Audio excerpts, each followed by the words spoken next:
everyone. Good morning. My name is John Souza. I am the president of HIAMFT. And first of all, just some legislative updates because we've got some stuff that's kind of urgent and important. We'll just jump into that. What we're talking about here is House Bill 1980, HB 1980, and it is Conference Draft 1 that was passed, meaning it went, this whole thing was a bill that was introduced by Chair Yamane, and it had some stuff that we as an association, along with HPA and NASW, were looking at a little sideways, wondering, is this really going to be helpful in terms of improving access to care for folks? Because the bill is about introducing language to support telephonic telehealth services. Currently, the statutes are clear that telephone-only telehealth does not constitute telehealth, but it doesn't say anything about anything beyond that. So there's no mandate for insurance companies one way or the other on this topic. Unfortunately, HB 1980 introduces mandates that make it actually more likely that insurance companies won't reimburse for telephonic telehealth services, almost creating a mandate.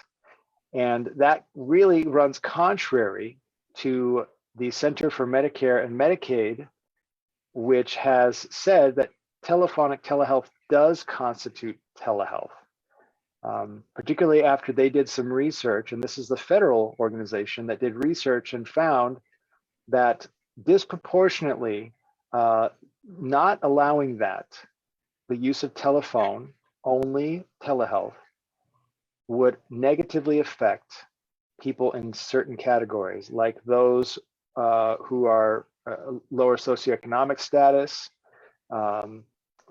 people of color, people in lower education taxonomies, and the elderly, and people in rural areas.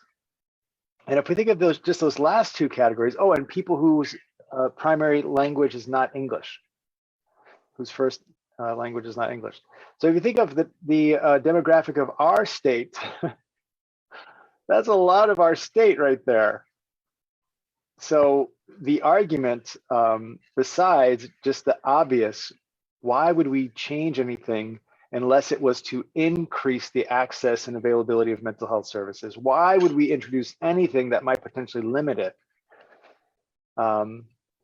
We thought of the fact that there was a bill that passed that allowed veterinarians to provide telephonic telehealth. And so we thought, well, if cats and dogs can get it, shouldn't humans be able to get it too?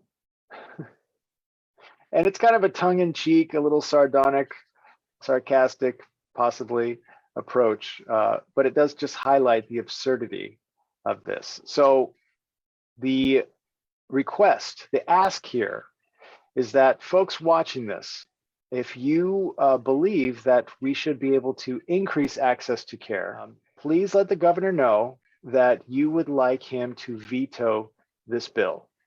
And that is exactly what we're trying to do here.